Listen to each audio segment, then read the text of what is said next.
इस वीडियो को लाइक करें, हमारे चैनल को सब्सक्राइब कर बेल आइकन जरूर।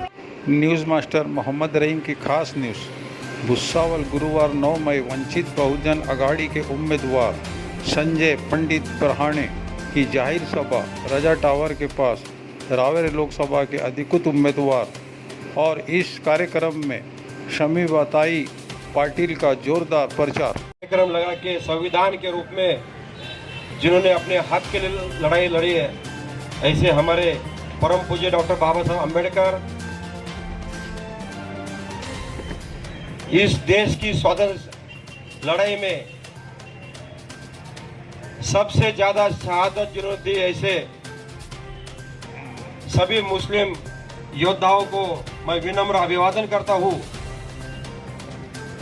और इस मंच पे उपस्थित हमारे मित्र गयासुद्दीन काजी साहब, जिला अध्यक्ष शमीवती पाटिल, महासचिव योगीजी तायडे, ईश्वरजी लासे और इस जिले के युवा अध्यक्ष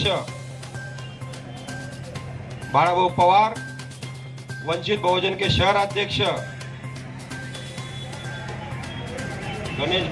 गणेश भाई जाधव। मैं आप लोगों से वाकिफ हूं और आप भी मुझसे अच्छे वाकिफ हो। इस 2024 की लोकसभा के लिए मुझे वंचित बहुजन आघाड़ी के पक्ष प्रमुख आदरणीय बाबा साहब अम्बेडकर जी ने रावेर लोकसभा की उम्मीदवारी दी हुई है और इसी सिलसिले में मैं आपसे रूबरू होने आपके साथ यहां खड़ा हूं। जो देश की हालात चल रही है, देश धर्म के नाम पे बांटने की जो हालात हो रही है, इस हालात को रोकने की हिम्मत एक ही सिर्फ आदरणीय बाबा साहब अम्बेडकर की जिम्मे है। खुलेआम वो चैलेंज करते हैं बीजेपी को, किसी की हिम्मत नहीं इनको रोकने की। आज मैं आपसे कहना चाहता हूं, 3 साल पहले जब भुसावल में एनआरसी और सीए का आंदोलन किया गया, मैं उसमें आपके साथ कंधे पे कंधा लगा के साथ में खड़ा था। ये देश में जो चल रहा है, अब की बार 400 पार, ये हम दलित मुस्लिम समाज को डराने धमकाने की बात हो रही है। हालांकि वो खुद डरे हुए हैं। 400 पार क्या 200 भी नहीं हो सकते, क्योंकि उनका बेड़ा पार हो चुका है।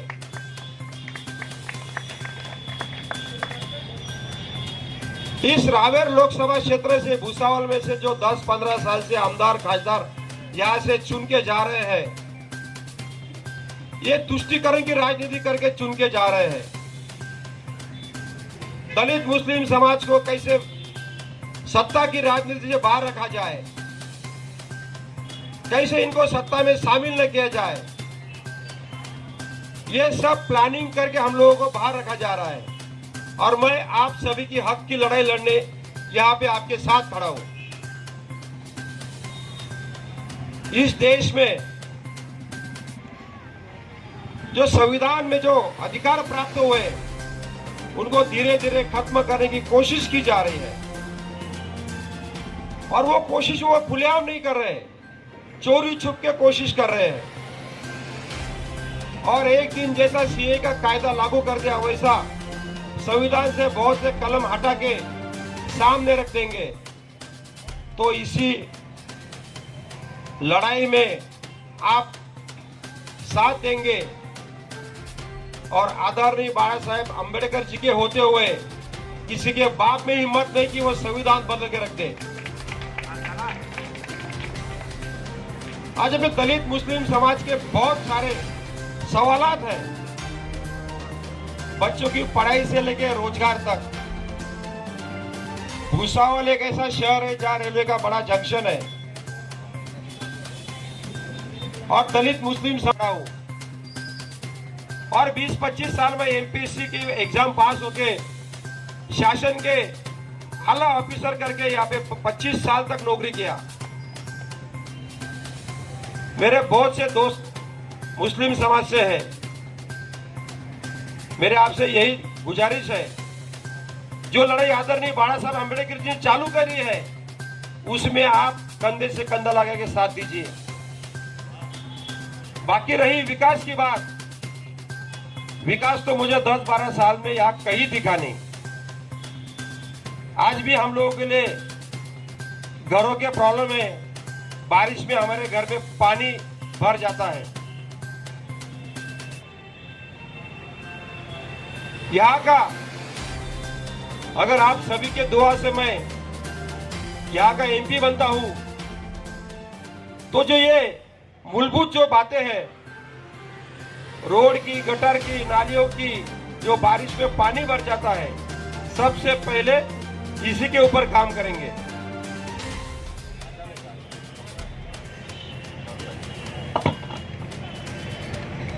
इस देश की मनोवादी, जातिवादी और धर्मवादी व्यवस्था के खिलाफ एक सुशासनवादी और इंसानियत का अमन और पैगाम देने वाली विचारधारा रखकर जिसने हम सभी को इंसान के नाते जीने का हक दिलाया, वो महात्मा बुद्ध।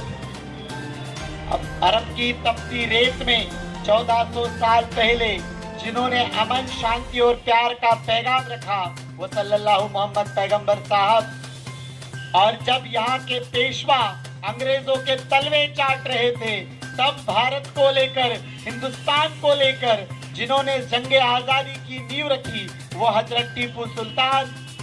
और उन्हीं के कदमों पर कदम रखते हुए जिन्होंने यहाँ की जनता के हक और इंसाफ की बात के लिए एक रैयत का कानून और लोक राज रखा, ऐसे राजा छत्रपति शिवाजी महाराज। उन्हीं छत्रपति शिवाजी महाराज की यहाँ के बम्बनवादियों ने और मनुवादियों ने छुपा कर रखी हुई समाधि खोजकर सही मायनों में लोक राजा शिवाजी महाराज की, जिन्होंने सभी बहुजनों को पहचान करा के दी, ऐसे भारतीय सामाजिक क्रांति के प्रणेता क्रांतिबा ज्योतिबा फुले, क्रांति ज्योति सावित्रीबाई फुले, और इन सभी को अपना आदर्श मानते हुए जिन्होंने 395 कलमों के जरिए हम सभी को भरे चौक में अपनी आवाज बुलंद रखते हुए, हक और इंसाफ की बात रखते हुए, मजलूमों के साथ खड़े रहकर लड़ने की नींव जिन्होंने रखी, ऐसे भारत रत्न डॉक्टर बाबा साहब अम्बेडकर।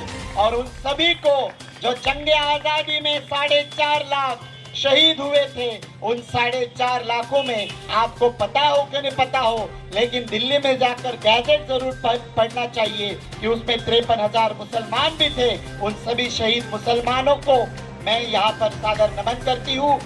और आज की ये सभा वंचित बहुजन आघाड़ी के जरिए रावेर लोकसभा के लिए जो उम्मीदवार दिए गए हैं संजय जी ब्राह्मणी, उनके लिए सभी मुसलमान भाइयों के साथ बात कर आपके सवालात को समझना और आपकी बात को समझकर आपके हक के लिए एक आपका प्रतिनिधि दिल्ली में भेजने के लिए जो भारतीय संविधान के जरिए व्यवस्था खड़ी की गई है कि एक वक्त था कि कोई राजा था, वो माँ के पेट से पैदा होता था, लेकिन बाबा साहब ने एक हम सभी को अधिकार दे दिया है कि हर 5 साल में गली के वार्ड मेंबर से लेकर दिल्ली के प्रधानमंत्री की कुर्सी पर बैठने वाला राजा पैदा करने का अधिकार किसको है? तो वो है जनता को, वो है आवाम को।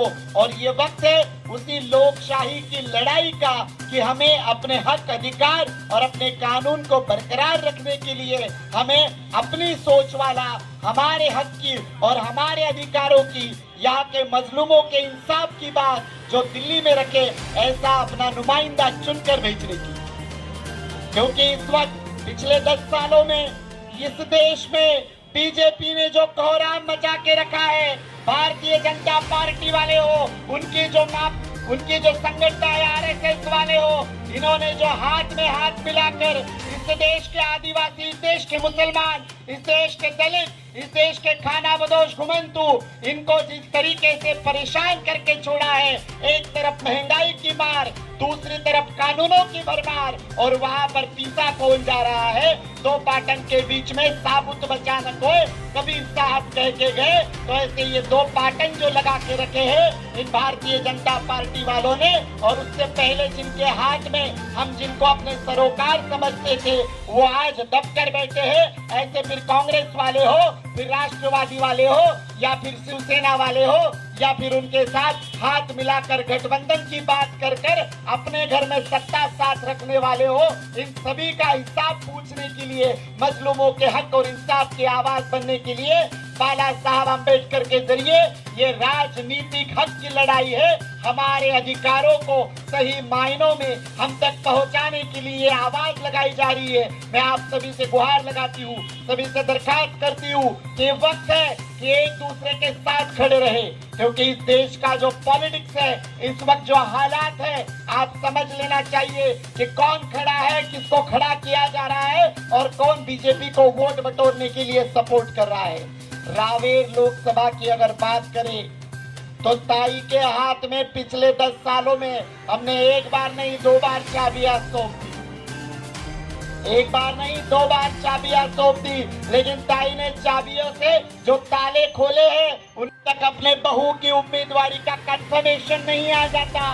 इलेक्शन के फॉर्म में एबी फॉर्म लगता है, जब तक एबी फॉर्म अपने बहू की पार्टी वाले संविधान को खतरे में ला रहे हैं, इस देश के मजलूमों को, इस देश के आदिवासियों को, इस देश के दलितों को, इस देश के खानाबदोशों को और जिनके हक छीन ले गए 10 सालों में, उनके हक वापिस दिलाने के लिए हम इंडिया अलायंस के साथ है। लेकिन फटाक से रात में दिल्ली में रवाना हो गए, 4 दिन बाद आए तो पत्रकार भाइयों ने जाकर पूछा कि भाऊ आप किसके साथ हो? बोले मैं तो साथ में हूँ, लेकिन मेरी तबीयत खराब है, उम्र के हिसाब से अब होता नहीं है, धूप की गर्मी बढ़ती जा रही है, कैसे बाहर आऊंगा। लेकिन जैसे ही घर का टिकट कंफर्म हो गया तो यहाँ पर 43 के टेम्परेचर में भाव रास्ते में घूमने लग गए। तो राष्ट्रवादी का राजीनामा दे दिया और अचानक से फिर भाव भाजपा वाले हो गए।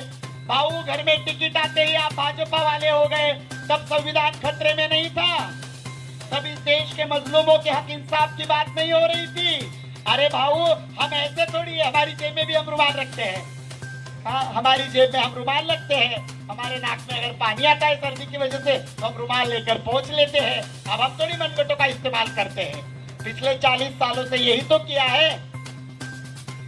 अब ये हमें समझ लेना पड़ेगा कि घर में कुर्सी टिकी रहनी चाहिए। ये कुर्सी के लालच के मारे लोग हैं। जब 5 साल पहले जामनेर वाले संकट मोचक भाऊ ने इनको बीजेपी से रफा दफा कर दिया था, तब ये राष्ट्रवादी वाले सह्याद्री के तरफ चले गए, उनके पांव छूकर फिर से कुर्सी हासिल कर कर घर में बैठ गए। भाई ये कुर्सी के लालच के मारे हैं, इनको आपके हक और इंसाफ कुछ नहीं पता। इनको सिर्फ एक ही पता है कि कैसे सरकारी जो कमीशन आता है वो हमारी